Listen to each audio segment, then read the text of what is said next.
गाशी में हज़रत उलमा किराम और दानिशवरान की एक अहम मीटिंग मुआशरा की इस्लाह के सिलसिले में मुनक़िद हुई, जिसमें दर्ज झेल बातों पर इत्तेफाक किया गया। नंबर 1, हम तमाम हाज़रीन आज से अहद करते हैं कि शादी, खतना, छठ ढलाई और मरकी के भोज का एहतमाम नहीं करेंगे और लंबी चौड़ी दावतें न करेंगे और न उसमें शरीक होंगे। करते हैं वादा। जहाँ बहुत ज़्यादा 150 से 100 से ज़्यादा जहाँ पर दावत हो, न उसमें शरीक होना है और न उतनी दावत करनी है, न उसमें शरीक होना है। करेंगे इंशाअल्लाह, अल्लाह ताला कबूल फरमाए। नंबर 2, न जुमाना देंगे न जुमाना लेंगे। कहीं जाना ही पड़ जाए, अब एक बैग तो किसी चीज़ की इस्लाह नहीं ना होगी। अब 2-2, 500 लोग जो है 600, 1000 औरतें लेकर के दावत करते हैं। अब अगर हम अपने आप को बिल्कुल काट लें पूरे मुआशरे से, ये भी मुनासिब नहीं है। हमारे बहुत करीबी रिश्तेदार हैं, वो लंबी चौड़ी दावत कर रहे हैं, नहीं जाएंगे तो पूरी रिश्तेदारी खत्म हो जाएगी। शरीयत इसकी भी इजाज़त नहीं देती। धीरे धीरे इस्लाह है। अगर जाना पड़ ही जाए तो ना चुमाना देंगे न चुमाना देंगे। चुमाना खत्म कर दीजिए, इंशाअल्लाह खुद बहुत बोझ हम लोग का छोटा हो जाएगा। चुमाना खत्म कर देंगे तो हम लोग का बोझ छोटा हो जाएगा भाई।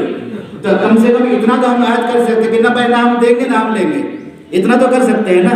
इससे कोई रिश्तेदारी नहीं टूटने वाली। जो दे दिया, आज के बाद इरादा कर लीजिए कि ना चुमाना देंगे और ना चुमाना लेंगे। कर रहे हैं आधा, अल्लाह कबूल फरमाए। नंबर 3, इस सिलसिले में गाँव में उलमा किराम और दानिशवरों की कमेटी बनाकर इस सिलसिले में इस्लाह की कोशिश करेंगे, क्योंकि ये एक बहुत अहम काम है। एक बैग रोक नहीं सकते, धीरे धीरे थोड़ा सा मिजाज बनाना पड़ेगा।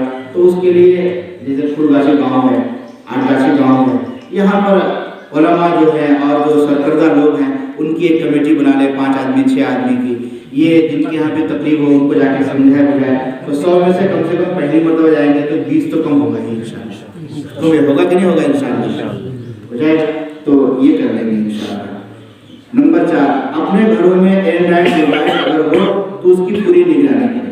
या तो मोबाइल ना दे बच्चों को और बच्चियों को, और अगर आपने किसी वाकई ज़रूरत की वजह से दे रखा है तो उसकी निगरानी करें कि कहाँ बात हो रही है, किस नंबर पर बात हो रहा है, कौन सा साइट इस्तेमाल कर रहा है।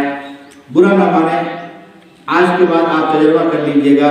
जिन घरों में बड़ी बच्चियां हैं, निकाह की उम्र की बच्चियां हैं, बालिग बच्चियां हैं, उनके घरों में अगर मोबाइल है तो आप चुपके से चेक कर लीजिएगा कि रात के 12 बजे 1 बजे भी वो ऑनलाइन है।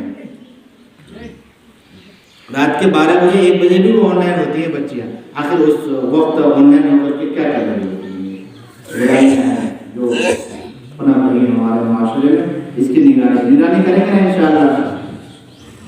नंबर 5, कोरियर निकाह जो यहाँ वहाँ पर होता है, इसमें भी बेशुमार खराबियाँ हैं। इसी तरीके से उसके बाद निकाह में रुखसती में जो ताख़ीर होती है, निकाह कर लिए अब ठीक है और उसके बाद 2 साल 3 साल 2.5 साल 4 साल तक जो है रुखसती नहीं हो रही है, उसकी वजह से बेशुमार खराबियाँ आ रही हैं। मैंने पहले भी जिक्र किया था कि इस वक्त हमारे माशरे में 100 में से 30 निकाह, 100 में से 30, बहुत एहतियात से बोल रहा हूँ, 100 में से 30 निकाह या तो छूट जा रहा है या फिर रिश्तों में दरार पैदा हो जा रहा है, सिर्फ निकाह करके रहने की वजह से खानदान का खानदान गुजर रहा है। इसलिए या तो निकाह भी ना करें, ठीक है, जुबान बंदी करके रख लेगा बहुत ज़रूरत है तो, या फिर एक रुखसती दे दीजिए आप। और आखिरी चीज़ है नंबर 6 में कि रमज़ान के बाद इस सिलसिले को मज़ीद बढ़ाकर पूरे समाज में इस पैगाम को बढ़ाएंगे इंशाअल्लाह। अभी हम लोग इस गाँव सतह पर या एक ब्लॉक सतह पर हम लोग यहाँ पर बैठे हैं। अभी चूँकि अब सामने रमज़ान भी है, बहुत से हमारे उलमा जो हमारे इलाके में, हमारे पूरे ज़िला में फ़आल हैं और इस तरह की चीज़ों में बढ़ कर के रहते हैं, हमारे अकाबिर हैं, वो इस वक्त है नहीं, सफ़र में चले गए या बाद लोगों की बहुत सी मसरूफियात हैं। तो रमज़ान के बाद इंशाअल्लाह इस सिलसिले को मज़ीद बढ़ा करके आगे तक इस पैगाम को पहुँचाएंगे इंशाअल्लाह। तो इन सब बातों पर हम लोग अमल करेंगे इंशाअल्लाह, हाथ करते हैं इंशाअल्लाह। अल्लाह ताला इन्हें फिर सदाए हक न्यूज़, हक़ व सदाकत की बेबाक आवाज़।